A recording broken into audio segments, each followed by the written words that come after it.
रात को 2 बजे जाके सोए और सुबह उठे हो 11-12 बजे, इस तरह से। पर क्या सच में आपकी बॉडी की, याद है हम लोगों ने एक टॉपिक पढ़ा था बायोलॉजिकल क्लॉक, अगर वही स्लीप हम एक्चुअल में अपने टाइम पे लेंगे ही नहीं, जिस टाइम पे हमें सोना चाहिए उस टाइम पे हम सो नहीं रहे, जिस टाइम पे हमें पढ़ना चाहिए हम पढ़ नहीं रहे, जिस टाइम पे हमें फ़ोन नहीं चलाना चाहिए हम उस टाइम पे फ़ोन चला रहे हैं, क्या हमारी बायोलॉजिकल क्लॉक एक्चुअल में हमें उतने लेट इतनी अच्छी नींद देगी जितनी अच्छी नींद हमें लेनी चाहिए? एंड अगर आप ऐसा नहीं करोगे, आप वही सिटिंग पोस्चर मेंटेन करोगे एकदम ऐसा सा जहाँ पे आपको हमेशा ही नींद आती रहेगी, आपकी बैक भी आपका सपोर्ट नहीं कर रही, आपकी बैक हमेशा मांगेगी कि भैया हमें बेड ही चाहिए, तो बेटा वो कहीं ना कहीं आपको डिस्ट्रक्शन की तरफ ही लेके जाएगा। जब बिल्कुल पता ही नहीं है कि क्या गोल है और ये ही नहीं पता कि कब वो गोल अचीव करना है, सिर्फ ये लेके ये सोच के क्लास में बैठे हाँ भाई नीट क्रैक करेंगे, पर ये नहीं पता नीट का पेपर कब आने वाला है। पहली चीज तो इन्होंने जो रीजन दिया है कि भाई स्कूल एंड कोचिंग में कैसे डील करें। हेलो बच्चों, कैसे हो आप सभी? बढ़िया। प्रिपरेशन कैसी चल रही है? बढ़िया। तो चलो आई होप आप सभी बढ़िया हो जैसा कि आप बता रहे हो और आपकी प्रिपरेशन एकदम बढ़िया चल रही है। एंड आप में से काफ़ी लोग जो हैं वो बहुत सीरियस प्रिपरेशन में भी लग चुके होंगे, जैसे कि आपको पता है अब टाइम काफ़ी कम बचा है, राइट? तो आप में से सभी लोग समझ भी चुके हैं कब हमें हार्ड स्टडी करनी है एंड किन टॉपिक्स को लेके हमें स्मार्ट स्टडी भी करनी है, क्योंकि आपको पता है कुछ ऐसे टॉपिक्स भी होते हैं जब आप बहुत ज़्यादा पढ़ जाते हो पर इतना नहीं पढ़ना है, कुछ टॉपिक्स को लेके हमें स्मार्ट स्टडी भी करनी है। बट प्रिपरेशन के टाइम पे आप देखते हो कि आपकी प्रिपरेशन के टाइम पे मल्टीपल टाइम्स ऐसे इश्यूज आते हैं जो आपकी पढ़ाई की इफेक्टिवनेस को काफ़ी कम कर देते हैं, राइट? पर क्या हम ऐसे इश्यूज के साथ अपने पूरे साल प्रिपरेशन कर सकते हैं क्या? नहीं। तो अगर हम ऐसे इश्यूज के साथ अगर प्रिपरेशन कर भी लें तो वो कहीं ना कहीं हमारे फर्क कहाँ डालेगी? फाइनल एग्जाम के मार्क्स पे, राइट? तो वो ऐसे छोटे छोटे इश्यूज आपकी पढ़ाई पे दिक्कत ना करें, उन्हीं में से आज हम एक इशू को डिस्कस करेंगे। और जैसा कि आप देख पा रहे हो हम कौन से इशू को डिस्कस करेंगे? नींद आना वाइल स्टडिंग। तो पहले मुझे बताओ आप में से ऐसे कौन कौन लोग हैं जिनको सच में ये नींद आती है पढ़ते टाइम? वाह वाह वाह, फिर तो बनता था ये सेशन लेना, राइट? तो देखो सबसे पहले मैं आपको एक चीज़ बता दूं कि ये जो इशू है ना, ये सिर्फ आप स्टूडेंट लाइफ में आपके पास नहीं आएगा। आपको ऐसा नहीं है कि आपको एज अ स्टूडेंट सिर्फ पढ़ते टाइम नींद आ रही है या आपकी पढ़ाई की स्टडी को इफेक्टिवनेस को कम कर रहा है। ये परेशानी किसी भी टाइम पे किसी भी वर्किंग प्रोफेशनल के पास आ सकती है। मतलब as a teacher believe me, ये परेशानी मुझे भी होती है जब मैं अपने वर्किंग आवर्स में कभी कभी स्लीपी फील करती हूँ और मेरी ही प्रोडक्टिविटी कभी कभी कम हो जाती है। तो हम लोग डिस्कस करेंगे, इसीलिए आज हम डिस्कस करेंगे, चाहे वो कोई वर्किंग प्रोफेशनल हो, आपकी लाइफ में आगे भी ये इशू रहा हो, एंड स्पेशली जब आप इस एग्जाम की प्रिपरेशन कर रहे हो कि आपके सामने ये इशू ना आए। तो आज हम डिस्कस करेंगे about best strategies that how to avoid the sleep while studying. Okay, शुरू करें। अब सवाल आता है हम इसे डिस्कस कैसे करेंगे? अब डिस्कस करने के साथ साथ सबसे पहले हम स्ट्रैटेजीज के साथ साथ उनके रीजंस को भी डिस्कस करेंगे। जैसे कि आपको पता है आप लोग फिजिक्स पढ़ते हो, केमिस्ट्री पढ़ते हो, जूलॉजी बॉटनी जैसे सब्जेक्ट पढ़ते हो और आप देखते हो कि किसी भी फिनोमिना या इवेंट पे सिर्फ एक अकेला फैक्टर नहीं होता जो उसे अफेक्ट करता है, right? There are multiple factors जो उस इवेंट को अफेक्ट करते हैं या फिर उस मल्टीपल फैक्टर्स जो उसके लिए जरूरी होते हैं। सिमिलरली जो नींद आने का रीजन हो सकता है बेटा, वो सिर्फ एक नहीं हो सकता। द मल्टीपल रीजन हो सकता है तुम्हें नींद किसी और वजह से आती हो या तुम्हें नींद किसी और वजह से आती हो या हो सकता है मुझे नींद किसी और वजह से आती हो। तो इसीलिए हम सिर्फ एक ऐसे बस स्ट्रैटेजीज पे नहीं लग जाएंगे। सबसे पहले हम लोग कैसे कैसे डिस्कशन करेंगे, हम रीजंस डिस्कस करेंगे कि हमें नींद आ क्यों रही है एंड उस रीजन के लिए हम क्या स्ट्रैटेजीज यूज कर सकते हैं या क्या अपने लाइफस्टाइल में चेंजेस ला सकते हैं, उसके साथ डिस्कस करेंगे। ओके, शुरू करें। ओके, तो पहला जो रीजन है, जैसे कि आपको देख के लग रहा होगा, क्या लगता है क्या रीजन होगा आपकी नींद आने का? एक 2-3 वर्ड मेरे सामने आए। सबसे पहले किसी ने टर्म यूज किया ओवर ईटिंग, या फिर किसी ने और भी टर्म यूज किए जंक खाना। Good, very good. ये सारी चीजें हमें नींद ला सकती हैं। इमेजिन करो तुम लोगों की क्लास 4 बजे होती है, 4 से 8 तुम यहाँ पे एकदम जम के मेहनत कर रहे हो, कुछ मेहनत कर रहे हो। उस टाइम पे क्या होता है, आपको घर जाके डेफिनेटली आपका जब मेंटली आप इतना थक गए हो तो आपको नींद आएगी, या फिर आप सोच रहे हो कि नहीं भाई मुझे नींद नहीं आ रही, मुझे रिवीजन करना है बहुत अच्छे से, मुझे आज जूलॉजी भी रिवाइज करना है, बॉटनी भी, फिजिक्स भी, केमिस्ट्री थोड़ा थोड़ा मुझे सब रिवाइज करना है। बट क्योंकि आप इतना थक चुके हो तो आप सबसे पहले सिलेक्ट करोगे कि हम पहले खा लेते हैं, एंड घर पे जाके मम्मी पापा भी आपको यही बोलेंगे कि बेटा पहले कुछ तो खा ले। और लेट्स सपोज बेटा आप खाने में आपकी कुछ फेवरेट चीज़ बनी है, इमेजिन भाई पूड़ी सब्जी बन गई या मस्त छोले भटूरे बने घर पे, तो क्या करोगे? जितनी एक्चुअल में रिक्वायरमेंट है उससे ज़्यादा खा लेते हो, राइट? और अब मुझे बताओ, जो आपके प्लान बने हुए थे कि भाई इतनी देर ज़ूलॉजी पढ़नी है, इतनी देर बॉटनी पढ़नी है, क्या अब हो पाएगा? और जब पढ़ने बैठोगे भाई कोशिश तो करोगे, प्लान बनाया था ना घर पे एकदम एकदम कॉलेज में यहाँ पे और कोचिंग में बैठ के क्या प्लान बनाया था कि भाई पढ़ना है, दोस्त से भी बोला है, उससे भी बोला है, तो पढ़ना तो शुरू करोगे, पढ़ना शुरू करोगे, बट दिक्कत क्या आएगी? धीरे धीरे धीरे धीरे नींद आने लगेगी। तो इसीलिए जो हमारा पहला रीज़न आया है, पहले तो हम रीज़न डिस्कस कर लेते हैं कि रीज़न मैंने यहाँ पे क्या डिस्कस किया है, बताओ भाई क्या रीज़न था? Over eating. जो पहला पॉइंट हमने यहाँ पे डिस्कस किया है वो है ओवर ईटिंग, या फिर आप जंक खा रहे हो, राइट? या फिर आप ऐसा कुछ भी खाना खा रहे हो जो आपको कहीं ना कहीं नींद लेके आता है। जैसे कि अभी हमने छोले भटूरे डिस्कस किए, उसके लिए मैं अगर एक टर्म यूज करूँ, क्या छोले भटूरे सिर्फ ऑयली फूड भी तो बोल सकते हैं? जितना ज़्यादा आपके फैट होएगा फूड में, आप चाहे छोले भटूरे ले लो या पूड़ी सब्जी ले लो, जितना भी चीज़ आप ऑयली खाओगे या आप पैकेज्ड फूड खाओगे, यहाँ से निकलते ही भाई चिप्स के पैकेट खरीद लिए, रास्ते में पड़ा आप बोले तो वड़े पाव, वहाँ वड़ा पाव खा रहे हो, तो ये सब चीज़ें क्या करेंगे? आपको नींद लेके आएंगे। तो उसके लिए क्या करें फिर? करें क्या? सोल्यूशन क्या है भाई? अब रीजन पता लगते ही सोल्यूशन दिमाग में है, क्या कर सकते हो? Avoid eating. अब पता कैसे चल, अवॉइड ओवर ईटिंग कैसे पता चलेगा? कैसे पता चलेगा कि भाई हमें कितनी ज़रूरत थी, कितना खाना है? सिंपल बात है, जितना आप रोज़ खाते हो, घर जाके धीरे धीरे आपको क्या करना है, थोड़ा सा पोर्शन कम करो और चेक करो खाना खाने के बाद उठ के देखो कि भाई क्या सच में मुझे अभी भी भूख लगी है? और आप फील करोगे कि आपने पोर्शन कम किया है फिर भी आपको इतना ज़्यादा वीकनेस फील ही नहीं हो रही, क्योंकि एक्चुअल में जितनी बॉडी की रिक्वायरमेंट थी आप उससे ज़्यादा ही खा रहे थे। तो आपको क्या अवॉइड करना है? Over eating. ओवर ईटिंग को आपको अवॉइड करना है। प्लस और क्या कर सकते हो? और क्या कर सकते हो? जंक खा रहे थे, आपको फ्रेश फूड खाना है। कंपैरेटिवली आप जितना भर के खा रहे थे, आपको लाइट फूड खाना है। आप फ्रूट्स को चुन सकते हो। आप सुबह सुबह एकदम हैवी सा ब्रेकफास्ट करके अगर क्लास के लिए जाओगे तो नो डाउट आप 1 घंटे बहुत अच्छे से फोकस करोगे, बट दूसरे घंटे में आपको पक्का नींद आना शुरू करेगी। नींद नहीं आएगी टीचर के डर से, हो सकता है सोओगे तो नहीं, बट फोकस भी नहीं कर पाओगे, क्लास में पढ़ भी नहीं पाओगे। पर ये तो तुम्हें सारे टीचर्स बोलते हैं ना कि जितना यहाँ पढ़ाया जा रहा है उतना यहीं पढ़ के जाओ, घर पे जाके तो रिवीजन करना है, घर पे जाके तो और ज़्यादा क्वेश्चन सॉल्व करने हैं। पर जब यहीं का समझ नहीं आया तो घर पे जाके क्या करोगे? जो यहाँ का है वो रिपीट करके देखोगे, फिर जाके कभी जाके रिवीजन होगा और फिर कभी जाके उसके क्वेश्चन सॉल्व होंगे। तो अगर वो चीज़ नहीं करनी है तो अवॉइड करनी है ओवर ईटिंग। प्लस क्या खाना है?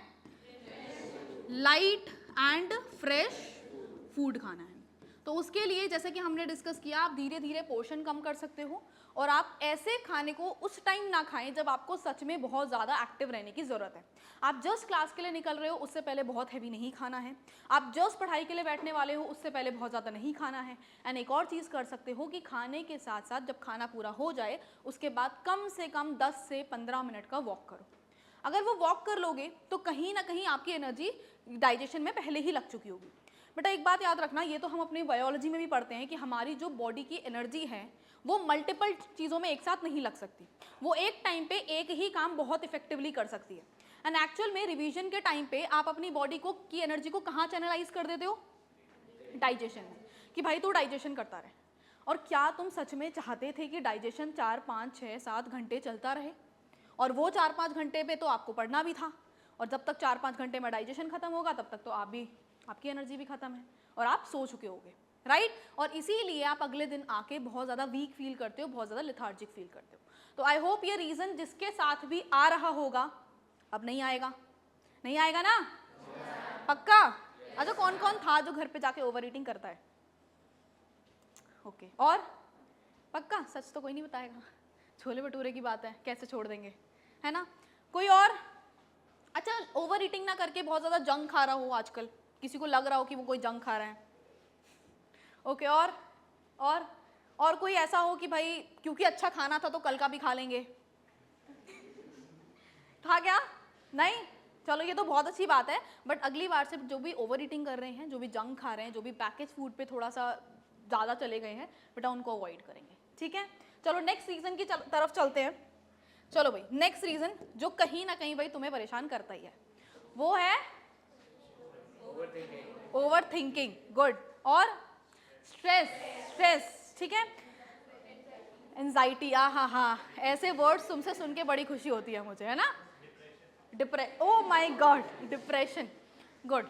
देखो अब देखो होता क्या है, तुम लोग यहाँ आते हो और टीचर तुम्हें होमवर्क देते हैं, जैसे कि जूलॉजी में मैंने दे दिया कि भाई अगर ये कल तक नहीं होके आया तो मेरी क्लास में कोई नहीं बैठेगा, बोल देती हूँ मैं, ठीक है। सेम बात लेट्स सपोज केमिस्ट्री की क्लास हो रही है और सर आके आपको बोल दें कि अगर ये कल तक नहीं हुआ तो मेरी क्लास में कोई नहीं बैठेगा, है ना। या फिर से फिजिक्स की क्लास हो रही है और सोचो उसमें भी सर ने यही बोल दिया कि भाई अगर ये कल तक नहीं हुआ तो यहाँ नहीं बैठोगे। अभी तुमने पहली क्लास में प्लान बनाया था क्योंकि अंजलि मैम ने बोला है कि भैया अगर ये कल तक नहीं हुआ तो नहीं बैठने देंगी, तो ऐसा करते हैं घर जाके जूलॉजी पढ़ेंगे। बट सेम बात तो केमिस्ट्री में भी बोल दी और सेम बात फिजिक्स में भी बोल दी। अब तुम घर जाके इसी स्ट्रेस में रहोगे कि भाई पढ़ना क्या है, जूलॉजी पढ़ें, फिजिक्स पढ़ें, केमिस्ट्री पढ़ें या बॉटनी पढ़ें, यही स्ट्रेस रहता रहेगा।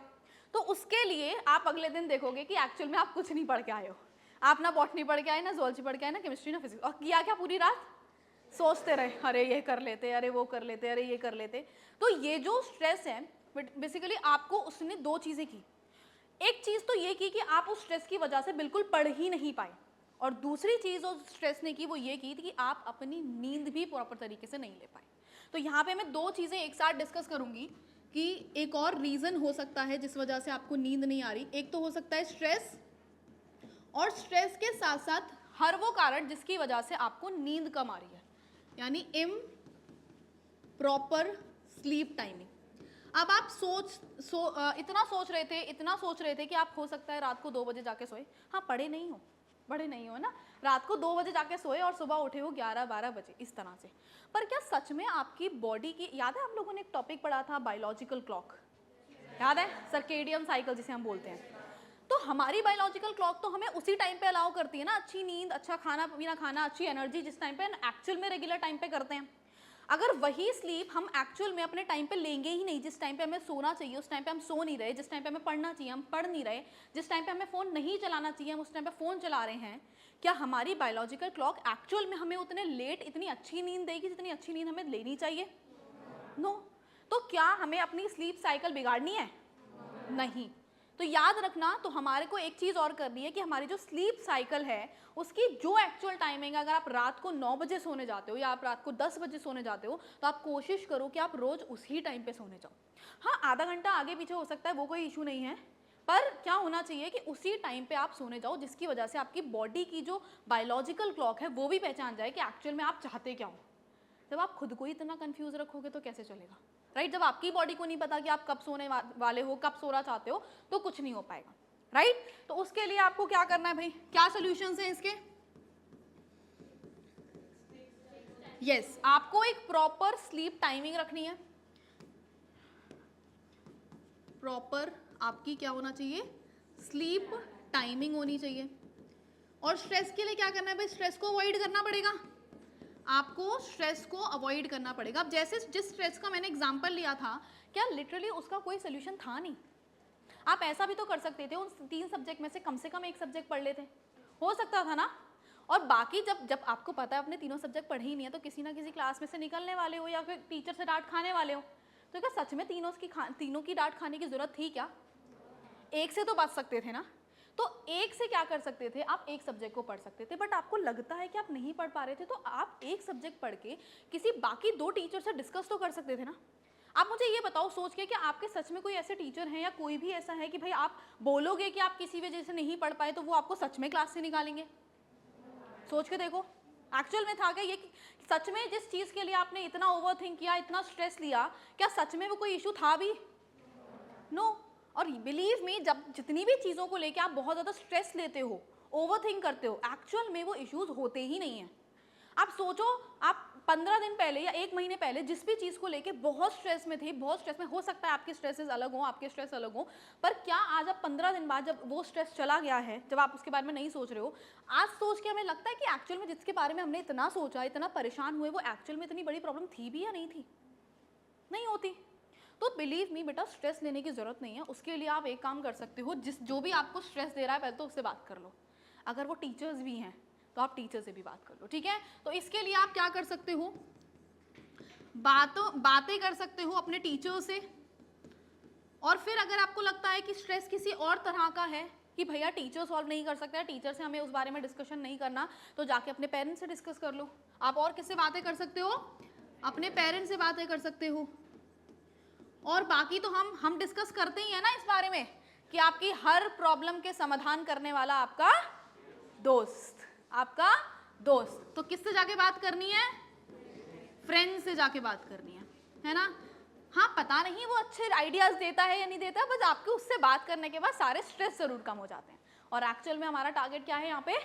स्ट्रेस को खत्म करना। तो ठीक है, कर लो बात, है ना, पर बात नहीं माननी है उसकी, बर्बाद कर देगा, है ना। तो चलो, पहले हम लोगों ने डिस्कस किया कि हम ओवर ईटिंग को कैसे अवॉइड कर सकते हैं, अपने आप को फ्रेश कैसे फील करवा सकते हैं। दूसरी चीज़ जो हमने डिस्कस की कि हमें स्ट्रेस नहीं लेना है। जिस भी चीज़ को हम स्ट्रेस लेते हैं एक्चुअल में वो कोई प्रॉब्लम होती भी नहीं है। अगर आपको फिर भी लग रहा है कि वो कोई प्रॉब्लम है तो आप अपने पेरेंट्स से, टीचर से एंड फ्रेंड्स से डिस्कस कर सकते हैं। एंड लास्ट बेटा, अपनी स्लीप साइकिल को आपको छेड़खानी उसके साथ नहीं करनी है। आपको अपनी स्लीप साइकिल हमेशा वो रखनी है जो एक्चुअल में रहती है। उसके साथ चेंजेस करोगे बॉडी आगे से अलाउ नहीं करेगी, बहुत ज़्यादा आपको एक्टिव फील नहीं करवाएगी। राइट, चले नेक्स्ट रीज़न की तरफ। चलिए, नेक्स्ट रीज़न है हमारा एनवायरमेंट। हमारा एनवायरमेंट या फिर आपका ऐसा बॉडी पॉस्चर जो एक्चुअल में आपको पढ़ने नहीं देता।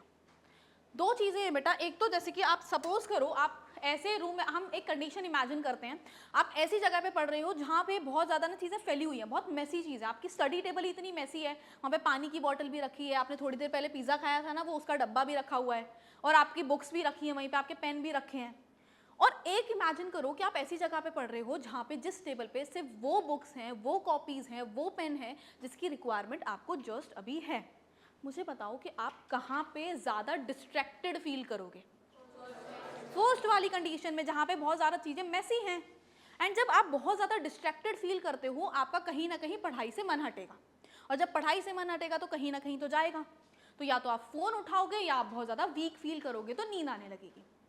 तो एक तो चीज़ हुई कि हमको अपना एनवायरनमेंट ठीक करना पड़ेगा। मतलब अगर हमारा एनवायरनमेंट बहुत ज़्यादा बेकार है, डर्टी है या मैसी है, हम लोग फोकस नहीं कर सकते। या फिर आप घर जाते हो, मम्मी को बोलोगे मम्मी आज तो मैं बहुत थक गया, अब मुझे चाहिए आराम। मम्मी बोलेंगी पढ़ ले। हाँ हाँ मम्मी मैं पढ़ूंगा, बट आराम के साथ। तो क्या करोगे? आप कॉपी उठाओगे, बुक उठाओगे, और कहाँ लेटोगे? जाके सीधे बेड पे या फिर सोफे पे। और मुझे बताओ कौन है जो 2-3 घंटे आराम से बेड पे लेट के मस्त इस पोजीशन में पढ़ पा रहा है? कोई भी नहीं। वाओ, रेशियो थोड़ा कम है बट ठीक है। पॉइंट क्या होता है, हम बेड पे पढ़ना कैसे शुरू करते हैं? मस्त बैठेंगे, पहले बुक लेके बैठेंगे, ठीक है, थोड़ी देर बाद बुक यहाँ रखी और अब हम ऐसे पढ़ रहे हैं, फिर थोड़ी देर बाद बुक ऐसे रखी और अब हम ऐसे पढ़ रहे हैं, और थोड़ी देर बाद एक्चुअल में हम लेटे होते हैं, पर फिर भी अभी हम पढ़ रहे हैं, हमारे पास बुक है। और थोड़ी देर बाद जब हम उठते हैं हमें लगता है अरे नींद कैसे आ गई, 15 मिनट हुए होंगे शायद, और चेक करते हैं तो 2 घंटे खत्म। ये इतनी देर हम कब सो गए? एक्चुअल में वो सोने की तैयारी हमने तब से शुरू कर दी थी जब से हम बैठे हुए थे बुक को लेके बेड पे, है ना। तो जो हमारा रीजन है, जो अब हम डिस्कस करने वाले हैं, वो क्या रीजन है भाई? सबसे पहला तो हमारा एनवायरनमेंट, कि हमारा एनवायरनमेंट जो है बेटा वो मेसी नहीं होना चाहिए। जो हमारा एनवायरनमेंट है अगर मेसी है, बहुत ज़्यादा डर्टी है, बहुत ज़्यादा बिखरा बिखरा है, तो हमें कहीं ना कहीं हमारी पढ़ाई से डिस्ट्रैक्शन होएगा, और कहीं ना कहीं हम स्लीप की तरफ क्या होंगे? अट्रैक्ट होंगे। और दूसरी चीज़ आपका सिटिंग पॉस्चर, कि आप कैसे बैठ रहे हो और आप कहाँ बैठ रहे हो। आपका जो सिटिंग पॉस्चर है वो भी आपको कहीं ना कहीं परेशान कर सकता है, क्योंकि जैसे कि अभी मैंने बेड एंड सोफा की बात करी, वहां पर क्या होता है, आपको कहीं ना कहीं नींद ही आती है। तो उसके लिए क्या करोगे आप? बताओ भाई, क्या सोल्यूशन है इसका? ओके, एक चीज तो ये बोली कि भाई हम लोग अपने सिटिंग पॉस्चर को ठीक करने के लिए हम स्टडी टेबल या चेयर का यूज कर सकते हैं। पहली चीज हम क्या कर सकते हैं, हमें अपने सिटिंग पॉस्चर को इंप्रूव करना पड़ेगा, जिसके लिए हम क्या यूज कर सकते हैं? स्टडी टेबल या फिर चेयर को यूज कर सकते हैं। ठीक है, हम स्टडी टेबल और चेयर को यूज करेंगे। बट लेट सपोज ठीक है आपके पास स्टडी टेबल या चेयर की अवेलेबिलिटी नहीं है और आपको किसी भी वजह से बेड या सोफा पे पढ़ना पड़ रहा है, तो आप क्या यूज कर सकते हो? बेड पे रखने के लिए भी एक स्टडी टेबल आती है, छोटी सी टेबल आपने देखी होगी। तो आप कोशिश करो कि अगर आपके पास स्टडी टेबल या चेयर का अरेंजमेंट नहीं है, आप कैसे पढ़ोगे? You can use bed study table.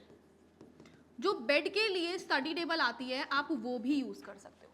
दूसरी चीज़, हमने एक इन्वायरमेंट का भी डिस्कशन किया, भाई हमारा जो रूम है, हमारे जो स्टडी प्लेस है, वो भी कैसी होनी चाहिए, थोड़ी अच्छी होनी चाहिए, क्लीन होनी चाहिए। तो तीसरी चीज़ जिसका ध्यान हमें रखना है वो है क्लीनलीनेस, ठीक है। और एक और चीज़, जब आपका सिटिंग पोस्चर अच्छा नहीं होता तो आपकी बॉडी बहुत लेथार्जिक फील करेगी, और धीरे धीरे आप लॉन्ग टर्म में देखोगे कि एक्चुअल में आपका सिटिंग टाइमिंग भी कम होता जा रहा है। आप 2 घंटे से ज़्यादा या 1.5 घंटे से ज़्यादा बैठ ही नहीं पा रहे हो। आपको कहीं ना कहीं फिर से आपने, लेट सपोज आपने शुरुआत की स्टडी टेबल के साथ और आपने चेयर के बैठना शुरू किया, आराम से पढ़ना शुरू किया, आप देखोगे कि आधे घंटे बाद, 1 घंटे बाद आप फिर आपकी बॉडी वही मांगेगी, भाई बेड पे ही बैठ जाओ, क्यों पढ़ रहे हो इतना टेबल चेयर लेके, क्यों इतनी मेहनत करनी है ना, मेहनत करनी है तो पढ़ाई पे मेहनत करेंगे ना, बैठने पे क्यों मेहनत करेंगे। तो आप जाके बेड पे बैठ जाते हो। तो बेटा अगर आप ये हैबिट कर भी रहे हो, आप स्टडी टेबल या चेयर का यूज़ कर रहे हो, थोड़ा सा टाइम देना पड़ेगा। हो सकता है आप 1 घंटे बाद नहीं बैठ रहे, थोड़ी देर जाके बेड पे बैठ जाओ, लेट जाओ, आराम कर लो, पर फिर वापस वहीं आना है, फिर वापस वहीं आना है। आप बिलीव मी, आप देखोगे कि आपकी धीरे धीरे सिटिंग जो टाइमिंग है स्टडी टेबल एंड चेयर पे एंड पढ़ने के लिए, वो धीरे धीरे क्या होने लगेगी, इंप्रूव होने लगेगी, बढ़ने लगेगी। एंड अगर आप ऐसा नहीं करोगे, आप वही सिटिंग पोस्चर मेंटेन करोगे एकदम ऐसा सा जहाँ पे आपको हमेशा ही नींद आती रहेगी, आपकी बैक भी आपका सपोर्ट नहीं कर रही, आपकी बैक हमेशा मांगेगी कि भैया हमें बेड ही चाहिए, तो बेटा वो कहीं ना कहीं आपको डिस्ट्रक्शन की तरफ ही लेके जाएगा। तो उसके लिए आप क्या कर सकते हो, एक तो ये चीज़ें जो हमने बात की, और उसके लिए आप थोड़ी सी फिजिकल एक्टिविटीज़ भी कर सकते हो। आप देखोगे, आप थोड़ी देर सुबह उठ के, अब जो प्लान कर सकते हो वो क्या कर सकते हो, सुबह उठ के एक ल्यूकवार्म वाटर का 1 ग्लास पानी पिया, खत्म किया, उसके बाद 15 मिनट अपने आप को दो और वो डिसाइड करो कि एक्चुअल में आपको दिन का टारगेट्स क्या रखने हैं, आपको फर्स्ट हाफ में क्या करना है, फिर आपको सेकंड हाफ में क्या करना है, और फिर आपको रात को क्या करना है। जब आपके पास ये प्लान्स रहेंगे तभी जाके आप एक्टिवली उन प्लान्स पे वर्क कर पाओगे। एंड उन प्लान में 15 से 20 मिनट ऐसी चीज़ें रखो जब आप क्या करते हो, फिजिकल एक्सरसाइज करते हो। फिजिकल एक्सरसाइज करने से बेटा आपकी बॉडी जो है थोड़ा सा एक्टिव रहती है, और ये जो परेशानी है जो हो रही है आप लोगों के साथ वो नहीं होगी, ठीक है। तो क्या इस रीज़न का सोल्यूशन मिला? पक्का?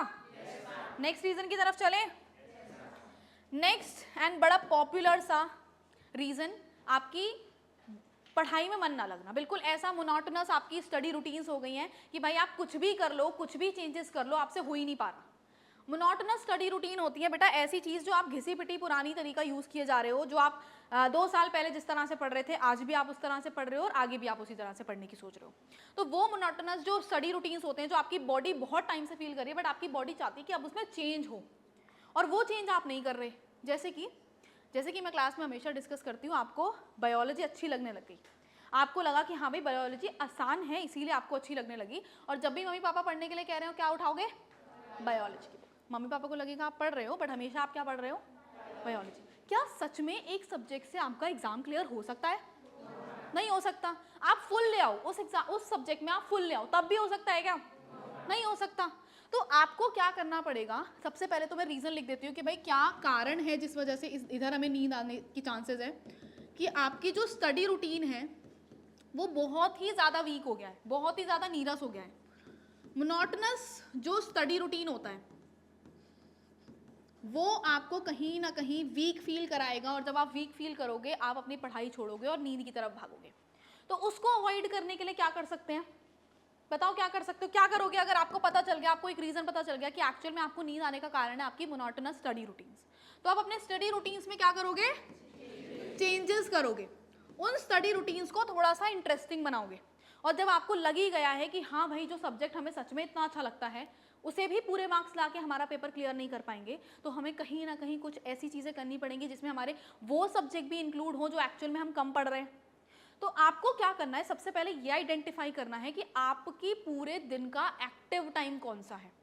यूजुअली लोगों का जो मोस्ट एक्टिव टाइम होता है वो दिन का रहता है, बट मैं ये नहीं कहूँगी कि सबका दिन का होता है, काफ़ी लोग रात को पढ़ना पसंद करते हैं। कौन कौन है जो सच में रात को एक्टिव रहता है ज़्यादा? वाह। और कौन कौन है जो मॉर्निंग में ज़्यादा एक्टिव फील करता है? चलो इक्वल हम मान लेते हैं कि 50-50% हमारे में प्रोपोर्शन है इस चीज़ का, कि लोग रात को 50% बंदा पसंद कर रहा है पढ़ना और 50% मॉर्निंग में पसंद कर रहा है। उसी चीज़ को अगर मैं बताऊँ तो सबसे पहले तो आपको ये आइडेंटिफाई करना है, कि किसी को अगर नहीं भी पता है तो बेटा पहले आइडेंटिफाई करो कि कब पढ़ना ज़्यादा अच्छा लगता है। क्या सच में आप मॉर्निंग में बहुत अच्छा पढ़ना आपको लगता है कि आपकी मॉर्निंग में अच्छी पढ़ाई होती है या रात को होती है? सबसे पहले ये आइडेंटिफाई करने के बाद बेटा चूज दैट सब्जेक्ट जो आपको लगता है कि थोड़ा हार्ड है, या आपको लगता है ये डिफिकल्ट है, आपको टाइम लगता है इसे करने में, और जिस सब्जेक्ट से आप भागते हो वो सब्जेक्ट को आपको तब पढ़ना है जब आपकी बॉडी मोस्ट एक्टिव स्टेट में होती है।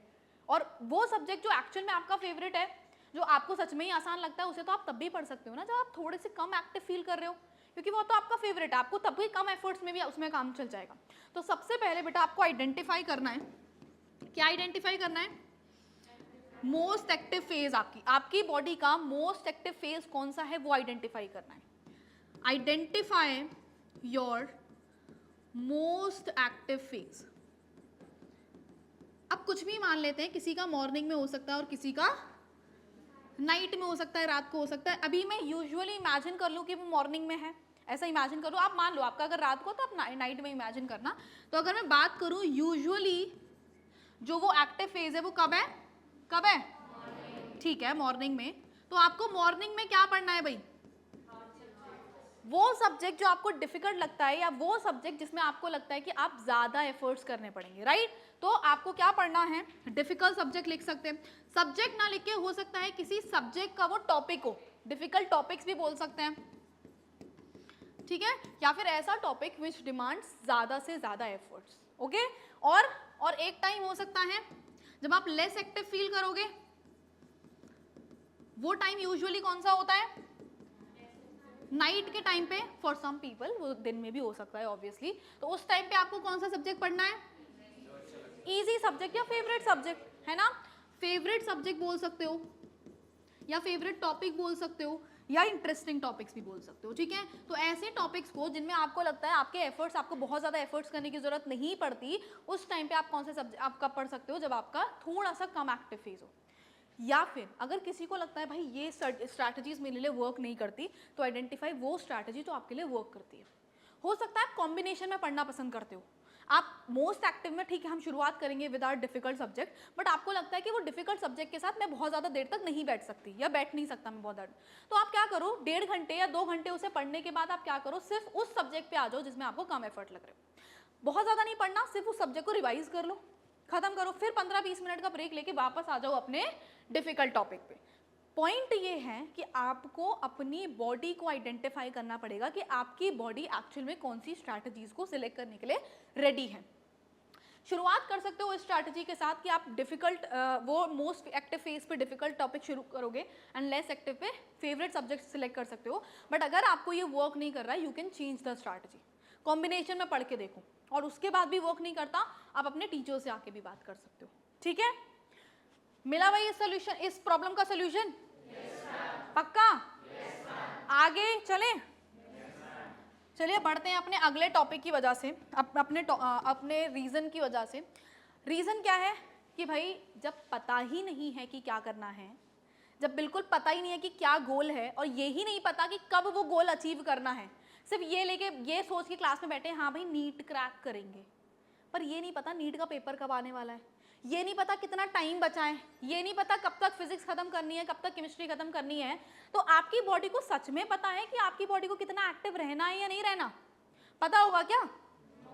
नहीं। तो जब आपकी बॉडी को ये पता ही नहीं, आपकी बॉडी को तो ये नहीं लगेगा अरे यार कर लेंगे, कल कर लेंगे, अभी तो बहुत टाइम है, कर लेंगे।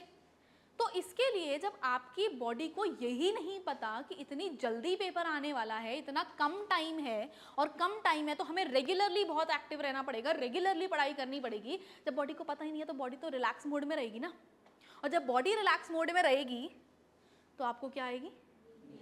नींद। जब बॉडी इतनी शांत रहती है, रिलैक्स रहती है, तो क्या करना है भाई? नींद ही आनी है। तो एक्चुअल में पॉइंट क्या है, ना बहुत रिलैक्स होना है, ना बहुत स्ट्रेस रहना है, बस करना क्या है, आपको बस रिस्पॉन्सिबल एंड कंसिस्टेंट रहना है। पॉइंट क्या है? क्या रिलैक्स होना है क्या बहुत ज़्यादा? क्या बहुत ज़्यादा स्ट्रेस होना है? सिर्फ रिस्पॉन्सिबिलिटी उठानी है और कंसिस्टेंसी बनाए रखनी है, ठीक है? तो इधर हम कौन सा रीज़न डिस्कस करने वाले हैं बेटा? क्या रीज़न हो सकता है नींद आने का?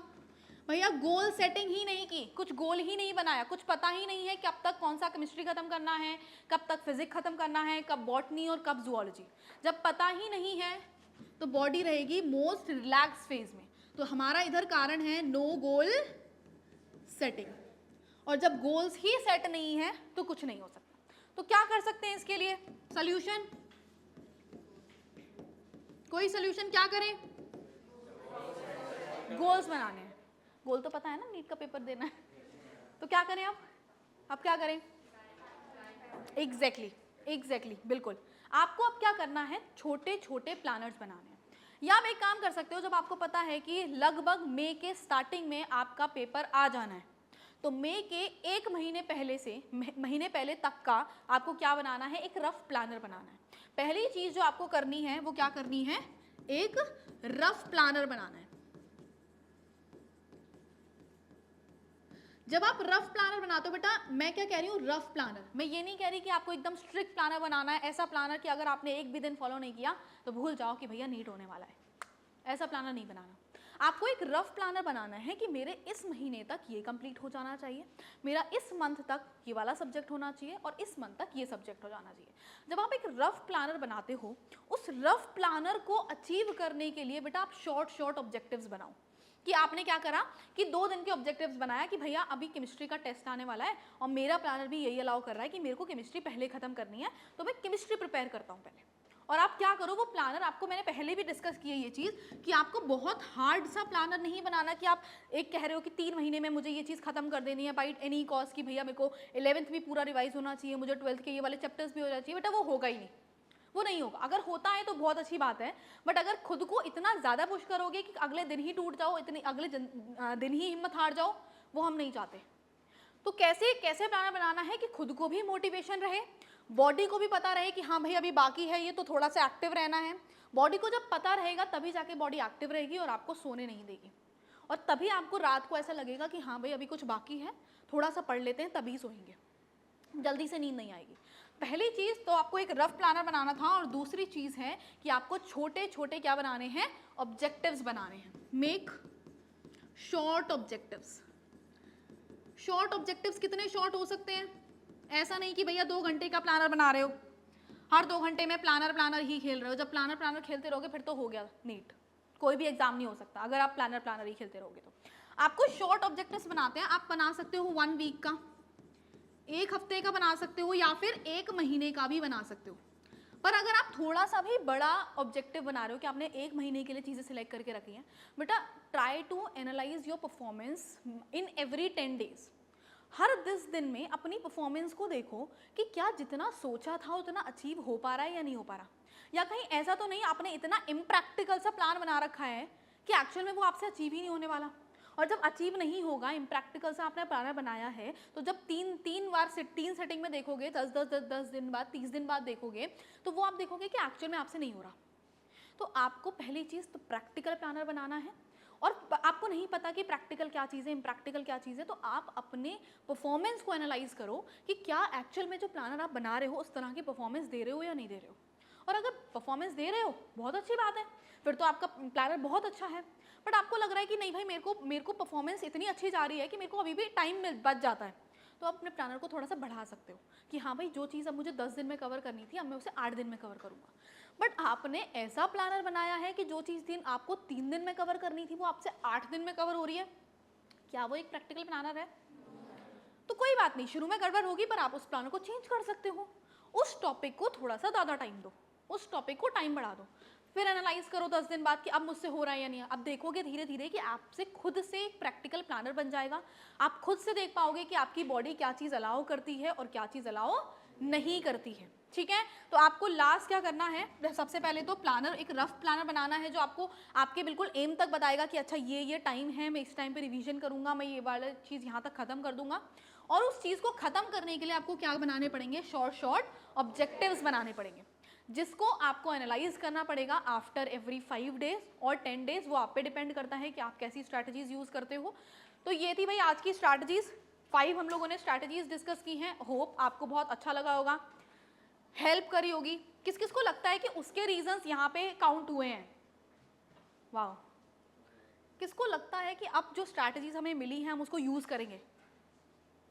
ठीक है, अच्छा उसकी परफॉर्मेंस की जो रिपोर्ट है वो मुझे भी देना, ठीक है? पक्का? चलो अब सबसे पहले ये बताओ, किसी को अपने एक्सपीरियंस को शेयर करने हो या कुछ क्वेश्चंस हो किसी के पास जो पूछना चाहता हो? की वजह से हम लोग को सेल्फ स्टडी के लिए वक्त नहीं मिलता है, तो रात को नींद आती है, तो सेल्फ स्टडी कैसे ठीक है, वैलिड पॉइंट है। वैलिड क्वेश्चन भी आप बैठ जाओ, मैं आंसर करती हूँ इस चीज़ को। देखो इनका पहले क्वेश्चन मैं आपको बताऊँ, इनका क्वेश्चन ये है कि जो कि मेरे से मल्टीपल टाइम्स आप में से भी काफ़ी लोग पूछते हैं कि how to manage between the school and the coaching, right. And उसके बाद आप बोलते हो कि हम लोग को सेल्फ स्टडी का टाइम नहीं मिलता तो नींद आती है। पहली चीज़ तो इन्होंने जो रीज़न दिया है कि भाई स्कूल एंड कोचिंग में कैसे डील करें, तो सबसे पहले तो बेटा ये सोचना नहीं है, ये इस चीज़ का भी स्ट्रेस नहीं लेना कि हम लोगों के पास कोचिंग का भी कुछ स्ट्रेस है। पहली चीज़ जो आपकी कोचिंग होती है लगभग कितने दिन होती है, जरा याद दिलाओ। 4 दिन। हफ्ते में दिन कितने हैं? 7 दिन। You have Wednesday, you have Saturday and you have Sunday. कभी कभी एक्स्ट्रा क्लास होती है, उसको अगर मैं अभी साइड में रख दूं क्योंकि मुझे पता है अगला क्वेश्चन वही आएगा। पहली चीज़ तो याद रखना बेटा 4 डेज की क्लासेस हैं, तो हमेशा अपने प्लान्स उस तरह बनाओ जिस तरह से आपके पास जितना टाइम है। अगेन मैं उसी पॉइंट पे आऊँगी कि अपने प्लान्स को थोड़ा सा प्रैक्टिकल रखो। मैं ये नहीं कह रही उस चीज़ को बिल्कुल भूल जाओ कि आपका कितने दिन पढ़ाई हो रही है, कितने दिन स्कूल है, कितने दिन कोचिंग है। नो भाई, ये भूलना भी नहीं है, क्योंकि अगेन आपके साथ वो चीज़ रहेगी, स्कूल भी रहेगा एंड आपकी कोचिंग भी रहेगी, आपको मैनेज उसी के बीच में करना है। तो बेटा उसके लिए आप छोटे छोटे ऑब्जेक्टिव्स, छोटे छोटे प्लान्स बनाओ, एंड प्लान सिर्फ उतने बनाओ जब आपको पास एक्चुअल में फ्री टाइम है। एंड एक चीज़ जो मैं हमेशा क्लास में बोलती हूँ, try to focus in your class. बेटा अगर आप क्लास की चीज़ क्लास में ही ख़त्म करके जा रहे हो तो बिलीव मी उसके पास आपको सेम चीज़ के लिए डबल एफर्ट्स घर में करने की ज़रूरत ही नहीं पड़ेगी। आप क्लास में इतना फोकस करो कि क्लास की चीज़ अगर क्लास में हो जाएगी, आपको मैक्सिमम जो घर पे करना है वो क्या करना है, रिवीजन, और उसी पर्टिकुलर टॉपिक के क्या लगाने हैं, बहुत सारे क्वेश्चंस। तो अगर आप क्वेश्चन लगाओगे, रिवीजन करोगे, क्लास में फोकस करोगे, तो आपको इतना स्ट्रेस ही नहीं होगा कि इन बिटवीन स्कूल और कोचिंग आपको कैसे मैनेज करनी है। फिर भी अगर आपको लगता है किसी एक टॉपिक में आपको बहुत ज़्यादा टाइम देना है तो वेंसडे को दो, सैटरडे को दो और संडे को दो, ठीक है। तो चलो फिर एंड करते हैं सेशन को विद अ कोट जो आपने पहले भी सुना होगा कि सपने वो नहीं होते जो आप नींद में देखते हैं, सपने वो होते हैं जो आपको नींद ना आने दें। तो चलिए मिलते हैं अपने अगले सेशन में। Thank you everyone.